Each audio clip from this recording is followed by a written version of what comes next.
Fala pessoal, bom dia, boa tarde, boa noite, este horário que vocês estão assistindo nosso programa, nosso vídeo. Está entrando mais uma edição do programa Fute Debate, aqui pelo canal do YouTube da VFTV. Hoje eu estou aqui com o Bruno Henrique Bertazzo, meu primo, né, para comentar sobre a rodada do Campeonato Brasileiro. E também no final vamos cortar a expectativa, né, sobre os times brasileiros da Libertadores, né, que tem rodada de Libertadores esse meio de semana, né. E vamos começar aqui falando sobre a rodada. Lembrando que a rodada já teve dois jogos que foram. Já teve jogos, né, antes, que foram antecipados. Foi o jogo São Paulo, Atlético Paranaense, Corinthians e Bahia. Tiveram. Então, por isso tivemos poucos jogos nesse final de semana. Então vamos começar falando, né? Primeiramente, tudo bem com você, Bruno? Tudo bem, sim, graças a Deus. Estamos aí acompanhando mais uma rodada do futebol brasileiro. E é isso. Tudo bem, agora vamos começar falando dos jogos. Vamos começar falando primeiro dos jogos principais da rodada, do jogo que talvez o principal. O principal no sentido, né, pelo que se esperava, né? Mas não porque o futebolzinho, né? Grêmio 1, Palmeiras 1, né? Um jogo de doer os olhos, né? O que você achou desse jogo, Bruno? O primeiro tempo foi triste de se assistir. Tanto que eu preferi ficar ali revezando entre o Real Madrid e o Vasco do que ver o primeiro tempo do Grêmio e Palmeiras. No segundo tempo já foi um jogo mais agitado, mas mesmo assim muito abaixo do que se espera do Grêmio e do próprio Palmeiras. A gente teve os gols do Ferreirinha e do Veiga, que foi um golaço. Mas não sei se você ficou sabendo, em março o Ferreirinha estava para sair do Grêmio. Ele chegou a ser especulado no Palmeiras 2 semanas atrás.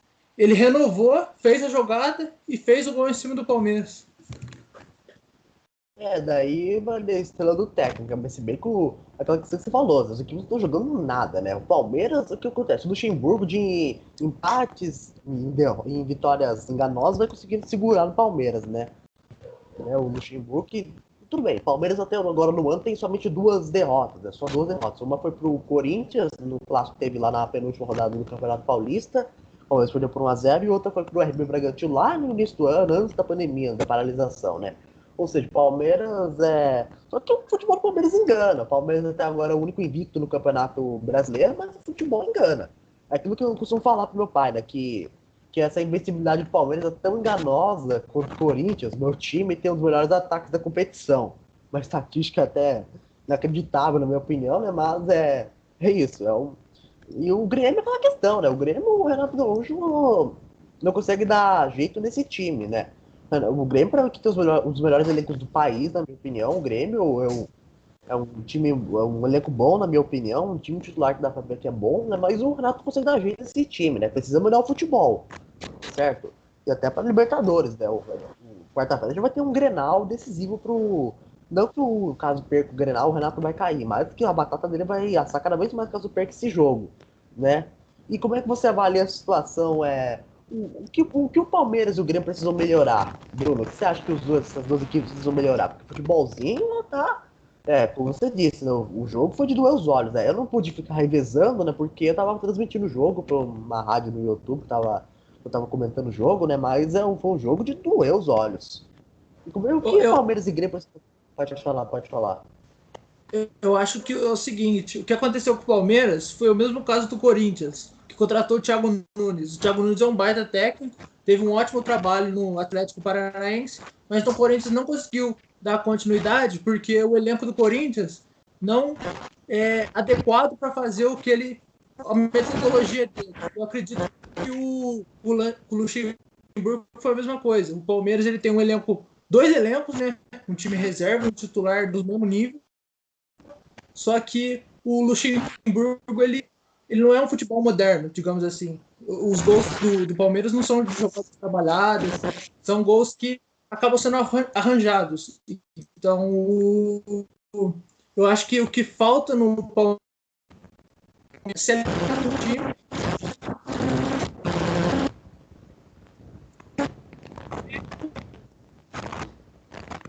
Eu acho onde que está as falhas, porque eu sinto que está faltando meio campo no Grêmio, mesmo com jogadores como Matheus Henrique, Jean-Pierre, grandes nomes que acabam não produzindo tudo que se espera deles.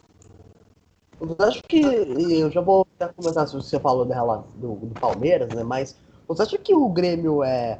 Isso já vem desde que o Renato não chegou no Grêmio, né? Que o Grêmio não leva a sério o Campeonato Brasileiro. Você acha que o mau rendimento do Grêmio tem a ver com não levar a sério o Campeonato Brasileiro? Eu acho que isso é uma desculpa que o Renato dá. Porque ele quer ganhar, ninguém quer perder partidas nenhuma, nem empatar. Eu sinto que todos os jogadores vêm com a mentalidade de ganhar quando entra em campo.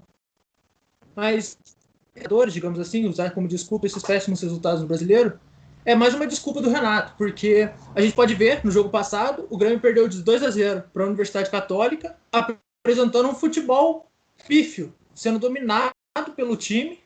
Então não tem como você, e se você olhar as redes sociais do Grêmio, vários torcedores estão pedindo a saída do Renato. Então, algo que é questionável. Sim, e agora, eu também sobre essa questão que você falou do Palmeiras, é aquela questão, o Thiago Nunes, o problema do Thiago Nunes do Corinthians é que ele tinha um elenco pífio, algo que ele cometeu cedo, mas que ele tinha um elenco pífio em mãos, né?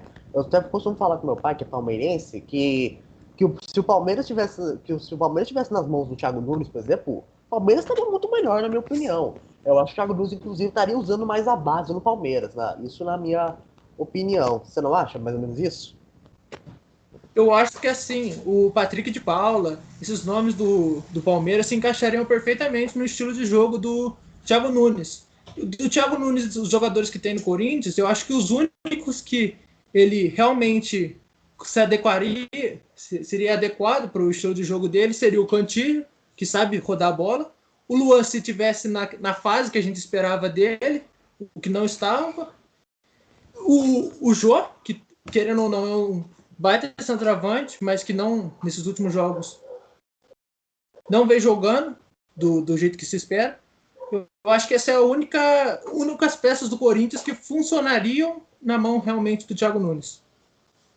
Assim, daqui a pouco a gente vai falar também sobre o Corinthians, daqui a pouco você pega o Sport na quarta-feira, no meio de semana, o jogo antecipado da 12ª rodada do Campeonato Brasileiro. Mas agora vamos encerrando de Grêmio e Palmeiras, vamos falar de outro jogo da rodada, vamos falar de Coritiba e Vasco da Gama, vitória do Coxa Branca sobre o Vasco por 1-0. O Vasco, o que acontece? O técnico Ramon, né, tá fazendo um trabalho legal no Vasco, tá? De acordo com as limitações, tá fazendo um trabalho legal no Vasco, né? O Vasco tá com 16, só pegar aqui a tabela, tá com 17 pontos na tabela, tá frente até do Flamengo pelo saldo de gols, né? Se eu não me engano.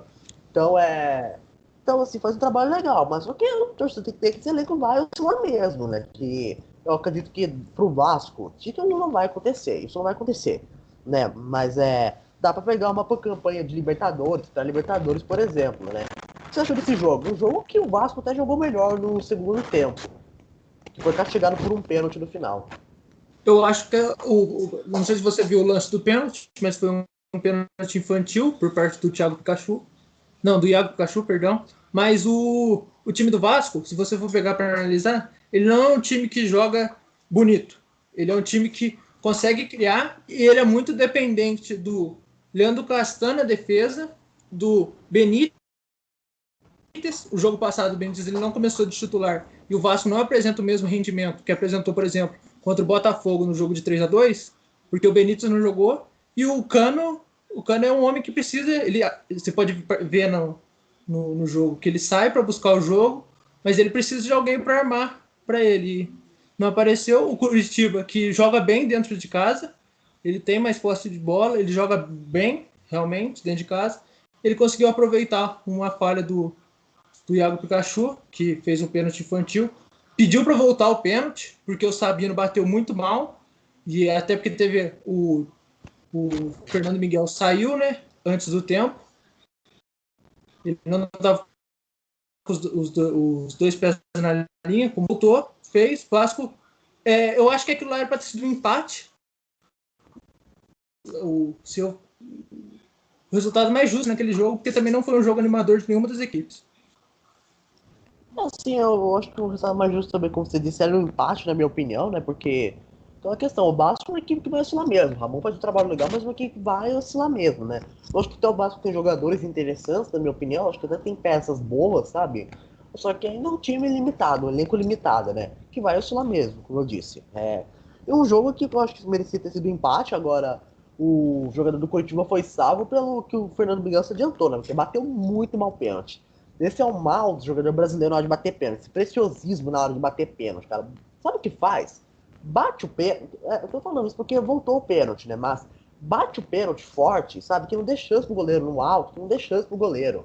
Sabe? Esse preciosismo do jogador brasileiro que é. que me incomoda, sabe? Tudo bem que voltou o pênalti, mas você não concorda comigo, Bruno? Eu concordo absolutamente com você. Eu acho que o Sabino ele fez o movimento certo, só que faltou frieza na hora. Porque ele chega, no último passo que ele tá na bola, ele levanta o pé e espera a decisão do Fernando Miguel. Só que o Fernando Miguel, se você for na bola, ele anda de um lado pro outro no gol e não faz o jogador vir com o ângulo na cabeça, porque fica meio indeciso. Mas eu acho que faltou um pouco mais de frieza. E se você não tem essa frieza, você enche o pé e conta com a sorte na hora do pênalti. Bem, já terminamos de falar agora de Coritiba e Vasco. Um resultado que muito bom pro Coritiba, que tava na zona. Que o Coritiba, né, sai da zona de rebaixamento, se eu não me engano.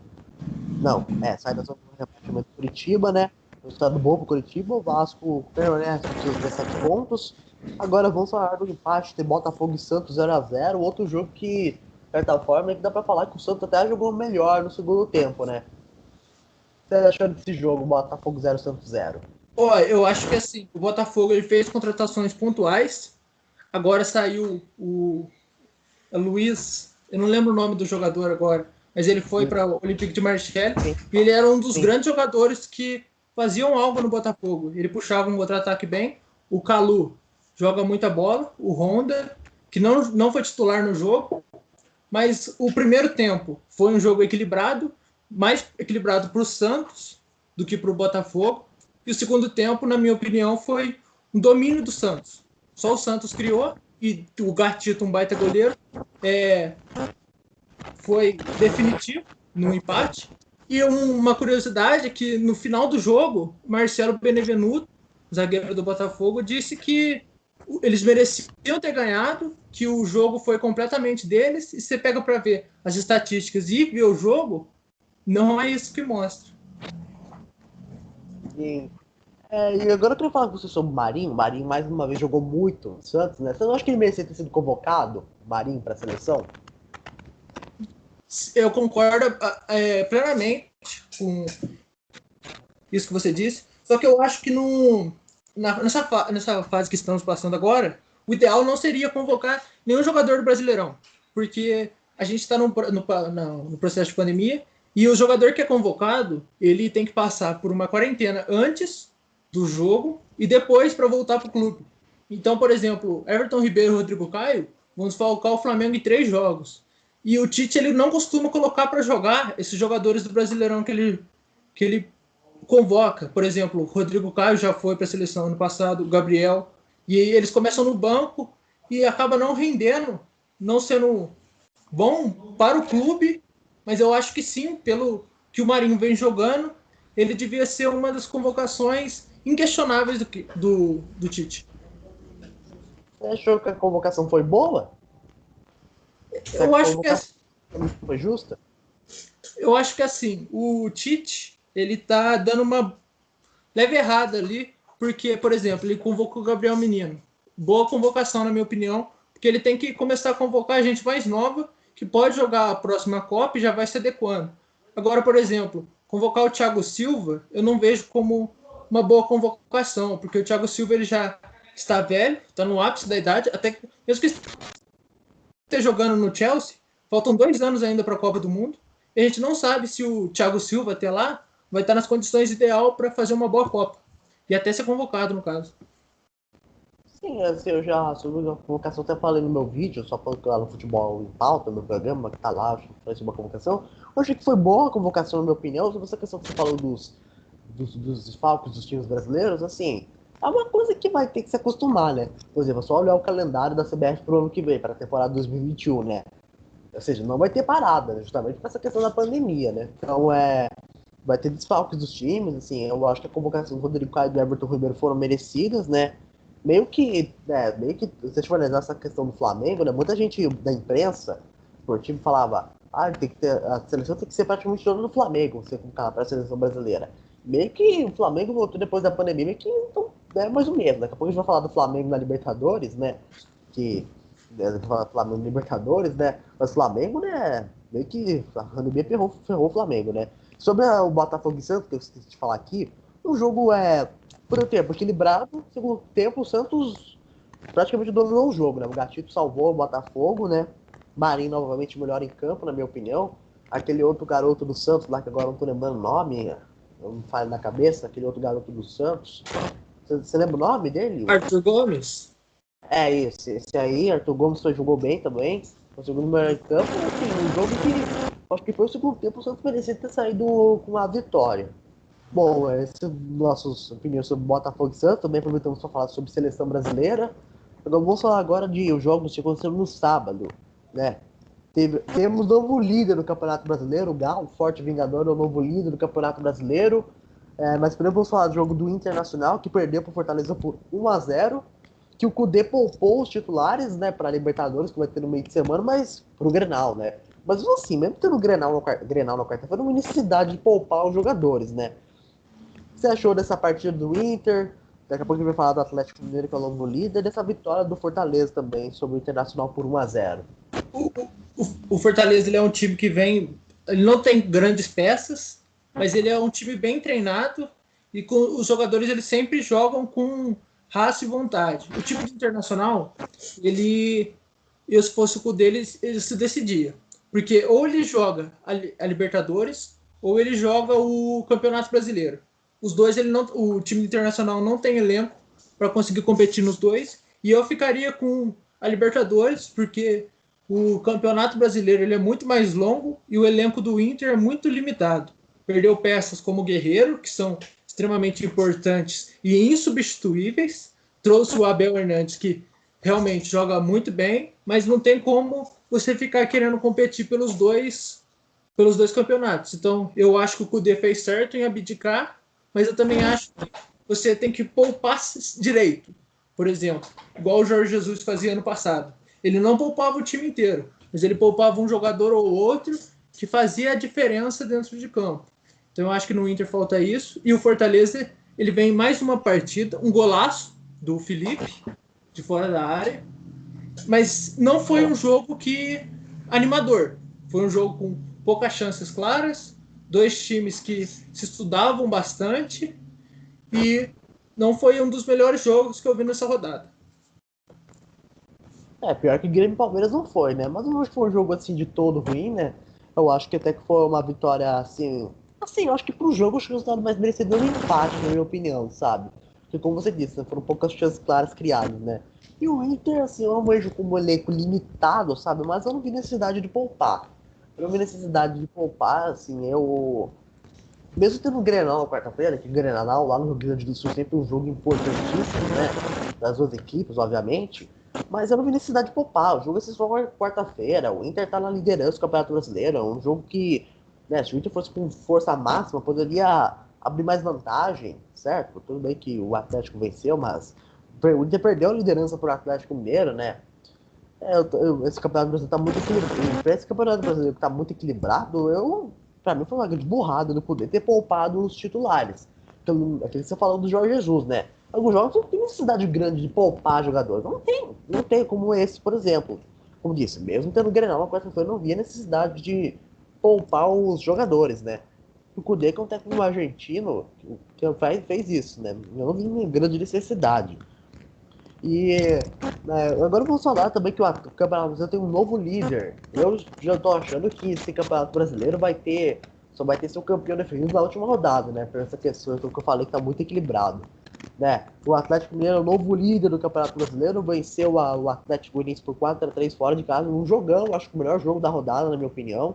Né? Lembrando que já tivemos jogos Corinthians e Bahia, isso foi até um jogo interessante, mas eu acho que esse jogo foi o melhor da rodada, o Galo contra o Atlético Goianiense. Você achou desse jogo, Bruno? Vitória merecida do Atlético e o que você achou também, né?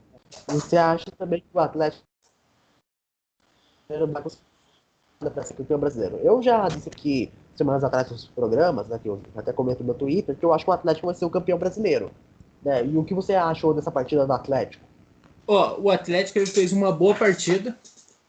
Os dois Atléticos, na verdade, né, fizeram uma boa partida. O Atlético Goianiense, que ele pode parecer um time que vai brigar pela zona de rebaixamento ali, mas eu acho que não vai acontecer isso.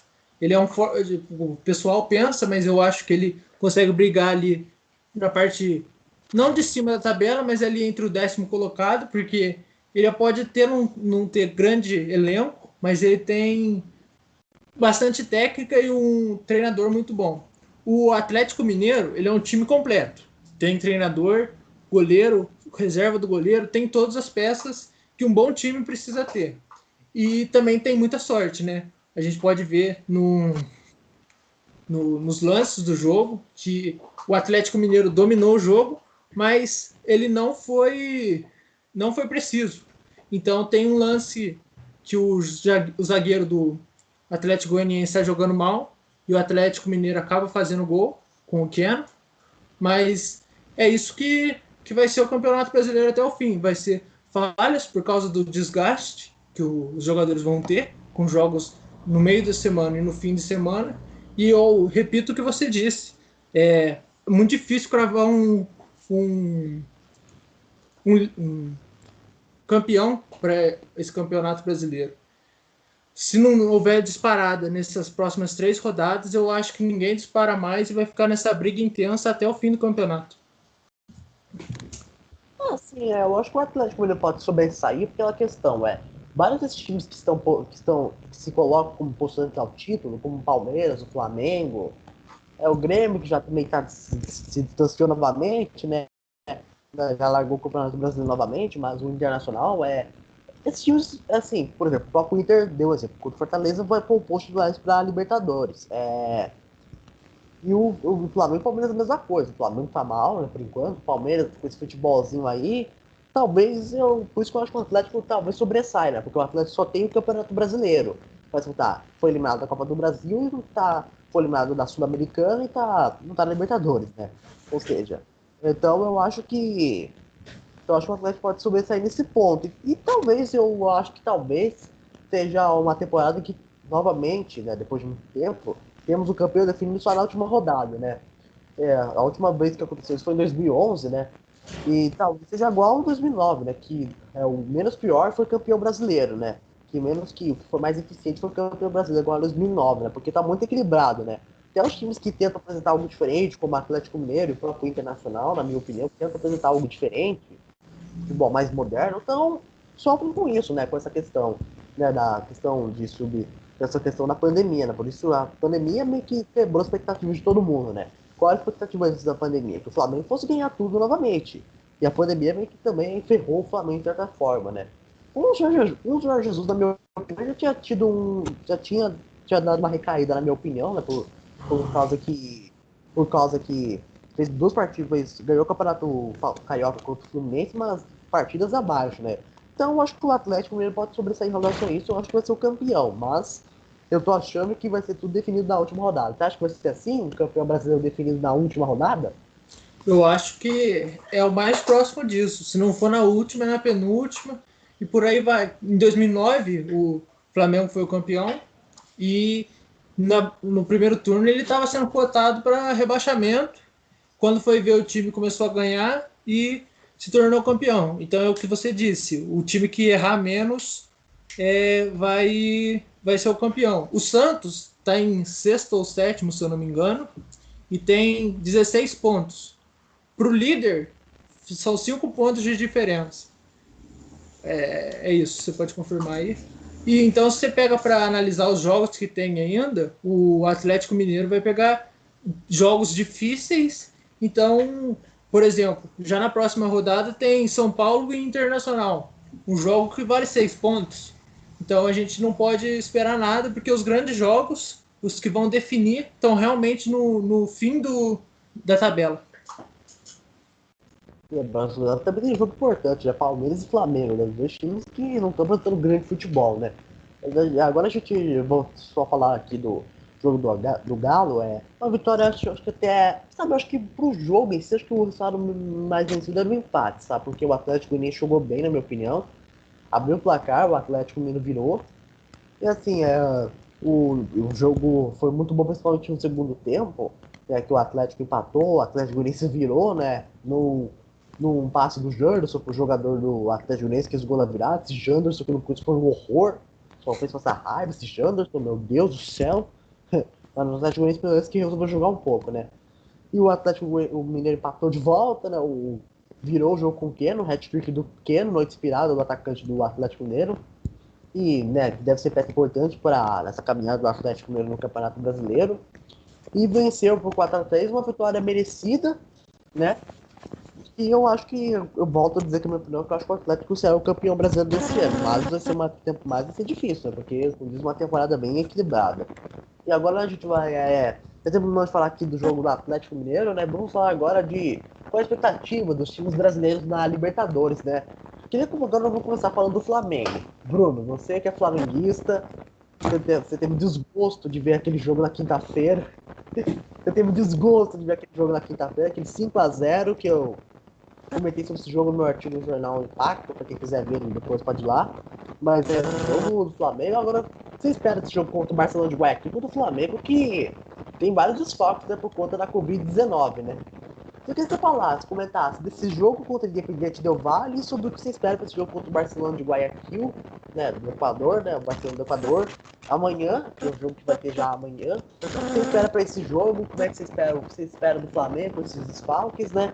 Comenta sobre o jogo contra o Independiente Del Valle contra esse jogo contra o Barcelona de Guayaquil. O que você espera? Ó, eu acho o seguinte, esse jogo contra o Independente do Vale, ele foi... A gente vai ver as respostas disso nesses próximos jogos do Flamengo. Eu acho que esse 5-0 que o Flamengo levou, ele não levou só 5-0, ele levou um baile tático.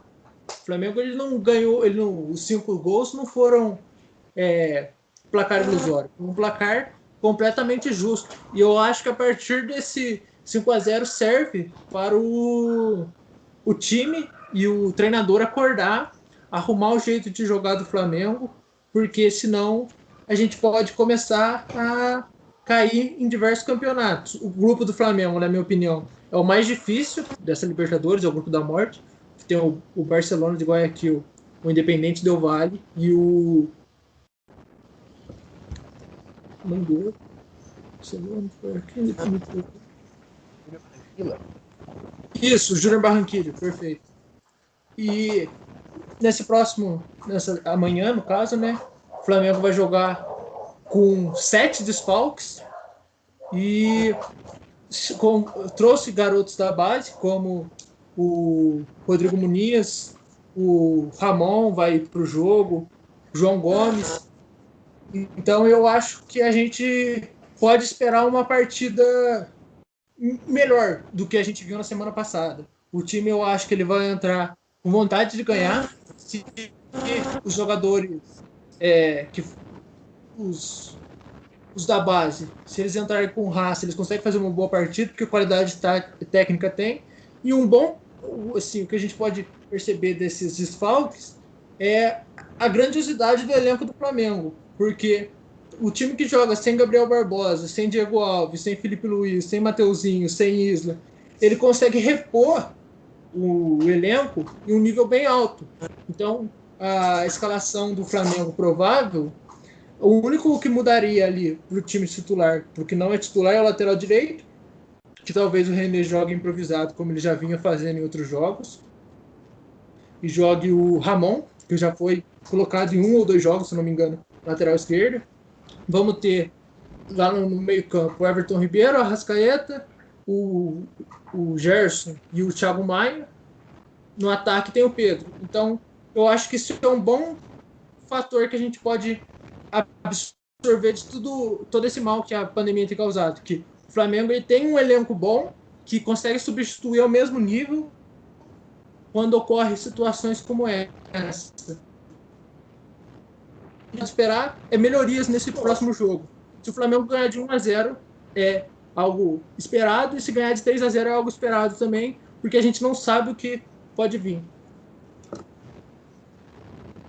foi o que você falou, né? O Flamengo levou uma tática pro dividido. Olha só, levou uma goleada histórica, né? A maior que o Flamengo já sofreu na Libertadores, levou uma tática enorme, né? Essa equipe do Independente Del Valle é muito bem treinada pelo Guilherme Ramírez, que eu gostaria muito de ver trabalhando no futebol brasileiro, mas até destaquei sobre o maior time no Jornal Impacto, que coloquei esse trabalho na base do resultadismo, talvez não tenha tempo direito, né? O Flamengo precisa de, com esses papos, né? Porque pra mim o senhor tá nessa parte de ser adiada, né? Na minha opinião, mas o Flamengo, já que não vai ser adiada, o Flamengo precisa se virar, né? O Flamengo precisa se virar jogando na altitude contra o Barcelona de Guayaquil, Barcelona do Equador, né? Vai precisar se virar nos trancos, né?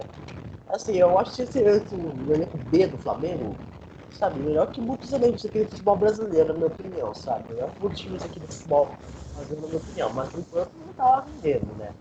Nem o elenco A, nem o elenco B, né? Os times reservas, né? Então é uma coisa, o Flamengo é uma situação difícil, né? Que precisa que uma vitória, sabe? Por 1x0 amanhã já alivia a situação pro Domenech Torrente. Falando do Domenech Torrente, você demitiria ele? Eu, eu não demitiria o Domenech. Essa última goleada, ela valeu. O Flamengo levou a maior goleada da sua história na Libertadores, mas ela valeu 3 pontos pro Júnior Barranquilla. Não, pro Júnior Barranquilla não, perdão. O Independente Del Valle. O Júnior Barranquilla tem 0 pontos e o Barcelona de Guayaquil tem 3, se eu não me engano. Então, essa goleada que o Flamengo levou não mudou muito ali a possibilidade do Flamengo se classificar. Eu acho que o melhor é você tomar uma goleada numa fase de grupos do que num mata-mata, por exemplo. Então, eu não demitiria o Domenech. Se você for pegar para reparar nos jogos do Flamengo desde a primeira rodada, o time ele criou muitas chances de gol. Por exemplo, contra o Santos, teve 4 chances claras que não foram aproveitadas. Então, se você vê, por exemplo, 1x0 do Flamengo contra o Santos, jogando retranqueiro, você pensa assim, pô, esse time não tá com nada. Mas você vê o tanto de oportunidade desperdiçada, você vê que aí não entra a culpa do técnico. Você vê que às vezes é o jogador fora de forma, é o jogador que acaba errando na última hora e parece que o jogo ele teve outra dimensão quando na verdade não foi tudo isso. Então, por exemplo, no Atlético Mineiro, o Flamengo perdeu 4 chances claras também.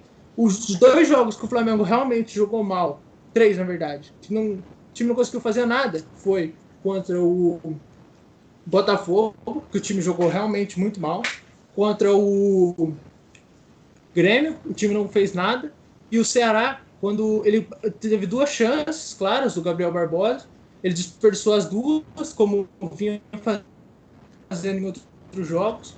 Depois disso, o rendimento do time caiu completamente. Então eu não demitiria o Domenech, daria mais um para ele, mas já colocava um aviso, entende?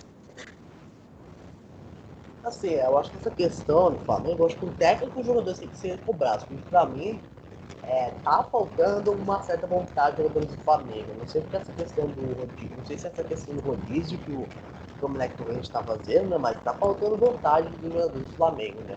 Até de alguns que eram importantíssimos no time do ano passado, no time da Libertadores e campeão brasileiro, né? Essa é a minha opinião. Agora vou falar de outro time brasileiro na Libertadores, né? Quer dizer, vamos falar, qual a sua expectativa para os times brasileiros nessa rodada de Libertadores, né? E o São Paulo, por exemplo, que vai pegar a LDU, né? Qual a sua expectativa desse jogo? O São Paulo que vai ter jogos difíceis pela frente, né? Vai ter esse jogo contra a LDU na altitude, né? Sabe que para o time brasileiro jogar na altitude é sempre muito difícil, né? Para qualquer time, né? Que não esteja acostumado a jogar nesses lugares da altitude. E daqui a pouco eu vou falar do último jogo. Daqui a pouco eu vou falar do Grenal também, do jogo do Palmeiras. Mas qual é a expectativa desse jogo do São Paulo? Eu acho que é assim, o São Paulo, ele tem bons jogadores, tem um dos melhores elencos do Brasil, tá ali entre os 5. Tem uma certa tática, só que ele não é um time regular. Então o São Paulo é o time que faz atuações bonitas de se ver, por exemplo, contra o Fluminense, e no jogo seguinte, como foi contra o Bragantino, faz um desempenho pífio. Eu acho que essa é a principal coisa que falta no São Paulo, regularidade. Porque peças tem, tática de jogo a gente pode observar, mesmo que de forma irregular a gente vê nos jogos bons do São Paulo que tem, só que vai pegar um adversário na altitude, e o futebol do São Paulo depende muito da questão física. Então, se os jogadores forem mal preparados para o jogo, o São Paulo vai fazer uma partida pífia. Sim, eu também concordo que o São Paulo, eu acho que ele tem um elenco bom, na minha opinião. O São Paulo tem um elenco bom, na minha opinião. Só que é um time inconstante, cara. É um time inconstante, sabe? Um time que tem a maioria dos jogadores titulares são garotos, né? São garotos jovens ainda, né? Só que é um time inconstante, sabe? E o Fernando Diniz meio que vai sempre ficar pressionado porque o São Paulo é um time constante, né? Quando ele empatou com o River Plate jogando mal, né? Empatou com o Santos, até que faz uma partida até que ok, mas é bom empate, o time com falha no goleiro, né? Tomou de 3-0 do Atlético e tal. Assim, é um time inconstante, né? Não dá pra ter uma confiança completa. O São Paulo até que conseguiu pontos importantes nas últimas rodadas, né? Conseguiu até uma sequência de 3 jogos seguidos com vitórias, né? Incluindo uma vitória no clássico do Corinthians, né? Mas é um time constante, né? Um time que não dá, passa uma confiança pro torcedor. Isso, isso até pela atual gestão do São Paulo, que é péssima a atual gestão, né? Então é um time que não passa confiança pro torcedor, vai pegar uma partida difícil contra a LDU, né? Às vezes vai pegar o River Plate fora de casa, bem, se torcida, né? Não tem aquele fator que poderia prejudicar mais o São Paulo, que é a torcida do River Plate, que é muito forte jogando em casa, né? Mas foi um jogo difícil, são duas pedreiras pela frente, que eu acho muito difícil que o São Paulo consiga o empate, eu acho que com a LDU, sabe? O empate dos dois jogos aqui, eu acho que é um suficiente pro São Paulo. Você não acha que um empate é vantajoso pro São Paulo nas circunstâncias? Eu acho que, assim, o São Paulo ele tá numa situação que todo jogo vale a vida, vale classificação. Porque os próximos jogos do São Paulo não são jogos fáceis. Vai pegar o River Plate fora de casa. O River Plate que não jogava fazia 2 meses. 2 meses, se eu não me engano. Foi jogar contra o São Paulo no Morumbi e jogou bem melhor do que o São Paulo. A gente pode ver que, por exemplo, o primeiro gol do São Paulo foi caridade que o jogador do River Plate fez. A bola do Reinaldo, eu acho que é para lateral. Então, eu acho que um empate para o São Paulo é bom. E pontuando tá bom. Ele tem que se manter ali em cima para não acabar passando um vexame na Libertadores. Porque ele já está muito pressionado. 4 pontos, tem mais 3 jogos, e os 3 jogos são muito difíceis para o São Paulo. Sim, eu concordo com você também. Uma das muitas gente pensa em relação a isso. Agora vamos falar do Grenal, na Libertadores, quarta-feira, maior dos maiores clássicos do país, né? O Grenal, o Internacional e o Grêmio, que vai ter lá no Beira-Rio, né, jogo pela Libertadores. Uma pena que sem torcida, né, pela situação da pandemia, né? Mas o que você espera desse jogo? O jogo que promete meio que o Internacional tá tão pressionado, né? Tudo bem que veio de 2 derrotas no Campeonato Brasileiro, mas tá bem na Libertadores, né? O trabalho do Cudê é bom, na minha opinião, né? Precisa ajustar algumas coisas pontuais do time do Inter. O Renato Gaúcho, que caso perca esse jogo, promete a batata começar ainda mais. Né? O que você espera desse jogo? Eu já vou dizendo que eu acho que vai dar vitória do Inter. Eu acho que vai dar vitória do Inter. Daqui a pouco a gente vai dar os nossos palpites, os nossos palpitólogos aqui. Mas o que você espera para esse jogo? Eu acho que esse Grenal ele pode ou ser muito bom ou ser muito ruim. Porque acontece o seguinte, o Inter vem jogando um baita futebol e o Grêmio é o contrário. Só que o Grêmio tem aquela questão dos jogadores serem mais preparados psicologicamente. Então, quando os jogadores entram para o Grenal, eles se dão o máximo e conseguem fazer uma atuação mediana. Então, eu acho que se isso acontecer, o jogo fica bom, porque fica de um lado qualidade técnica, que o Internacional tem de sobra, contra a vontade de ganhar, que o Grêmio vai ter. Agora, se o Grêmio entra apagado, como foi no jogo contra o Grêmio, não, no jogo contra o Palmeiras, perdão, no jogo contra a Universidade Católica, vai ser um jogo onde só um vai atacar e a defesa do Grêmio ela é muito boa. Então eu acho difícil ser um jogo bom nessa situação. Sim, né? Eu também acho que vai ter um jogo, até que eu acho que vai ter um jogo legal, né?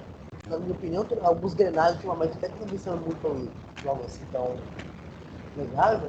Para analisar, mas eu acho que esse jogo legal da Libertadores, primeiro jogo, do Grenal, né? O Grêmio Internacional na Libertadores antes da paralisação, foi o último jogo da Libertadores antes da paralisação, né? Que terminou 0x0, foi até um jogo bom, na minha opinião, porque terminar 0x0 foi um jogo bom, com várias oportunidades criadas pelas equipes, né? O Internacional, uma certa parte do jogo foi até melhor que o Grêmio, mas eu acho que vai ser um jogo bom, na minha opinião, né? Com vitória do Inter, depois eu vou falar no palpite, mas eu acho que vai ser vitória do Inter, né? Que deixaria o Grêmio mais pressionado, na minha opinião. O Palmeiras vai jogar na Libertadores também, né? O Palmeiras jogou um grupo baba, né? Deve ser, vai pegar o Guarani do Paraguai, o que vai pegar um grupo baba, né? No Palmeiras, na minha opinião, né? E deve classificar tranquilamente até com a melhor campanha, né? Mesmo com o futebolzinho que o Palmeiras deve se classificar, né? Eu acho que assim, o Palmeiras ele pegou, como você disse, um dos grupos mais fáceis. E o Palmeiras ele não ganha pela qualidade do conjunto, ele ganha pela qualidade individual dos jogadores. Como foi, por exemplo, o gol do Gabriel Menino, que garantiu a vitória para o Palmeiras. E o Luxemburgo, ele tem uma reportagem dele no Esporte Interativo, que ele diz que hoje em dia compensa mais você contratar jogador bom, porque você não precisa de técnica. Você põe um jogador para jogar lá, se o cara for bom, ele decide. Se você procurar lá no Esporte Interativo, você acha. Então eu acho que o Palmeiras ele vai se manter na qualidade individual dos seus jogadores. O dia que pegar um time que consiga anular a qualidade individual, vai complicar o Palmeiras. Entendi. Eu concordo com você. O Palmeiras ele se garante muito mais por essa questão da qualidade dos jogadores, né? O Palmeiras se garante, vai conseguir uma boa colocação na Série A por conta dos jogadores, né? Não por causa do futebol, né? Bem sendo assim, se for analisar nos últimos anos, né? Se a gente for analisar, né? O Palmeiras deve se classificar até com a melhor campanha, na minha opinião, deve nesse jogo contra o Paraguai, porque precisa se convencer do seu futebol, né? Precisa se convencer, né? Porque além de ter, eu vejo nas redes sociais, tem muito torcedor do Palmeiras, sabe que se fosse futebol que o Luxemburgo apresenta com o Palmeiras, né? Porque é um futebolzinho pife, na minha opinião, né? Esse jogo contra o Guarani do Paraguai deve ter vitória do Palmeiras, na minha opinião. O Santos ainda joga contra o Delfim, né? O Santos, que é um jogo tarde, né? O Santos joga contra o Delfim, né? Agora a gente vai falar sobre o jogo do Corinthians, né? Sobre o jogo do Corinthians, né? O Corinthians enfrenta o Sport no meio da semana também, né? O que você espera para esse jogo, pô? Que seja uma vitória do Corinthians, por favor, porque você não me estressa, tá bom? Pô? Você não acaba com o meu meio de semana. Eu vejo o seguinte: o Sport mudou o treinador, contratou o Jair Ventura, bom técnico, ele consegue se virar com times com menos capacidade técnica, como foi no Botafogo, como está sendo agora no Sport, que fez um bom jogo contra o Palmeiras, que o Palmeiras ganhou com a qualidade individual do Zé Rafael, que fez um golaço, e ganhou agora do Fluminense, que o Fluminense jogou com o time reserva, mas independente disso, o Sport fez uma boa partida, contou com o pênalti e o Hernani Brocador.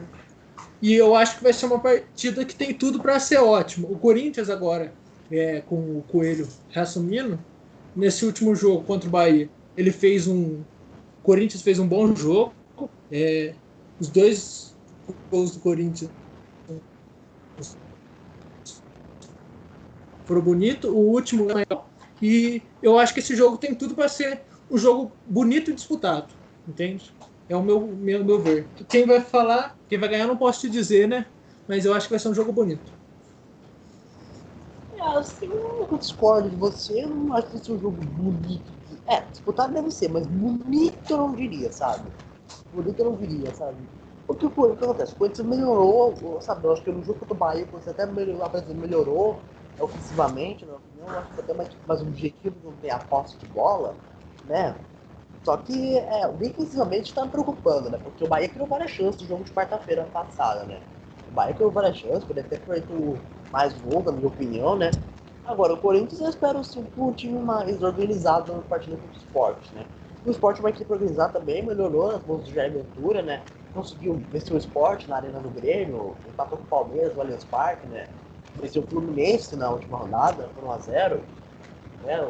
Então, eu acho que vai ser um jogo difícil pro Corinthians, o Sport vai dar trabalho, né? Mas eu acho que o Corinthians vai acabar vencendo aqui num 0 básico, então eu vou adiantar um pouquinho 1x0 Corinthians, né? Por favor, Corinthians, não me estresse no meio de semana, Corinthians, por favor, sabe? Sabe, quando o time costuma estressar tanto, sabe? Então eu não estresso, uma vitóriazinha basta pra levantar, chegar mais na parte de cima da tabela, na parte dos 10 primeiros, né, gente? Por favor, né? Mas enfim, acho que o jogo vai dar vitória do Corinthians, na minha opinião, né? Agora, bom, a gente vai pagar para os palpites, né? Vamos palpitar sobre os jogos da Libertadores, dos times brasileiros e da Copa do Brasil, né? Inclusive dos times pequenos da Copa do Brasil. Nós vamos começar com a Libertadores. O seu palpite para Barcelona de Guayaquil e Flamengo. Vai ser. Eu sou um pouco clubista, então eu acho que vai ser 4-2 pro Flamengo. O time vai acordar e vai fazer um bom futebol. 4-2 para o Flamengo, eu vou de 1-1 esse jogo. Palpite para LDU e São Paulo. LDU e São Paulo vai ser 2-1. São Paulo é um time que costuma fazer gol, mas eu acho que jogando na altitude fica um pouco complicado e é aquela questão da irregularidade que a gente falou agora há pouco. O time de São Paulo a gente não pode esperar muita coisa, nem pode esperar pouca coisa. Então, acaba entrando nesse meio termo. Deu a questão da altitude, pelo São Paulo ser uma equipe constante, vou de 1-0 LDU. Palpite para Atlético Paranaense e Colo-Colo. O Atlético Paranaense, pelo visto, voltou a jogar bola. Estão jogando, fizeram uma boa partida contra o Jorge Wilstermann. Então eu acho que vai ser 2-0 pro Atlético Paranaense. Meio boa desse palpite. 2-0 Atlético, vai. 2-0 para o Atlético Paranaense. Palpite para Guarani do Paraguai e Palmeiras. Vai ser lá, né, o jogo. Não vai ser em São Paulo, não. Então eu acho que dá 2-0 Palmeiras. Hoje 1-0 Palmeiras. Palpite para talvez o principal. Sabe, eu acho que o principal jogo dessa rodada de Libertadores, o Grenal. Palpite para Internacional e Grêmio. 3-1 Internacional. No palpite também. Vou de 3-1 Inter. Vamos lá, palpite agora para o último jogo do time brasileiro nessa Libertadores, Delfim e Santos. O Santos, que é muito dependente do Marinho, mas nesse último jogo o time começou a jogar mais centralizado, fazendo jogadas centralizadas, o que não vinha acontecendo bastante tempo. Então eu acho que dá 1-0 Santos, gol sofrido.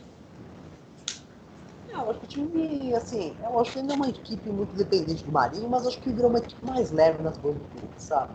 E esse jogo eu acho que dá 2-0 Santos, na minha opinião. Agora vamos para os jogos da Copa do Brasil, incluindo os jogos dos times menores que você, que nós vamos dar os palpites aqui. Palpite para CRB e Juventude. Eu acho que dá CRB 1-0. 1-0 CRB. Jogo de 1-0 também é CRB. América Mineiro e Ponte Preta. Seria jogo bom. Eu acho que dá 2-1 Ponte Preta.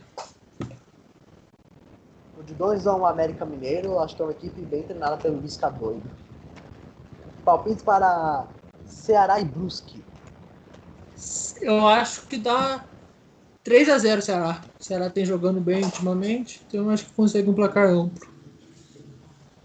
2-0 Ceará, meu palpite. Palpite para Ceará do Gordiola, como dizem. Palpite para Vasco, para o principal jogo dessa quarta fase de Copa do Brasil. Palpite para Vasco e Botafogo. Lembrando que o primeiro jogo foi 1-0 pro Botafogo. Qual é o seu palpite para esse jogo? Quem se classifica? Dos dois rivais, quem se classifica? Eu acho que dá 2-1 pro Vasco nesse jogo. O Botafogo tem um contra-ataque bom, então ele vai se fechar. O Vasco vai vir para cima e o Vasco tem qualidade. Então vai ser 2-1 pro Vasco. E eu acho que o Botafogo ganha por causa da experiência dos jogadores, como o Calu, o Honda, o Gatito Fernandes. Então eu acho que o Botafogo ganha nesse quesito e ganha nos pênaltis. Eu vou de 3-2 Vasco, mas os pênaltis eu tô meio que definido, porque são dois goleiros muito bons de pegadores de pênaltis. O Gatito Fernandes e o Fernando Miguel, que são dois bons pegadores de pênaltis. Então, nos pênaltis eu não tenho minhas luzes, mas eu vou de 3-2 Vasco.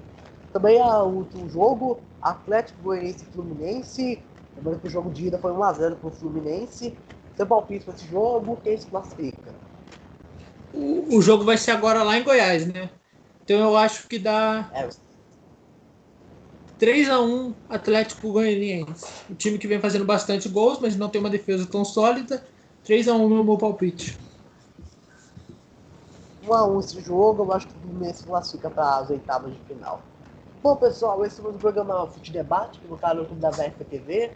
Muito obrigado pela sua audiência, muito obrigado, Bruno. Valeu, tamo junto. Eu que agradeço pelo convite, Vitor. Tamo aí, qualquer coisa, chama que a gente faz outro programa. E é isso, obrigado, pessoal. Valeu, pessoal. Obrigado a todos novamente pela audiência. Até mais. Tchau.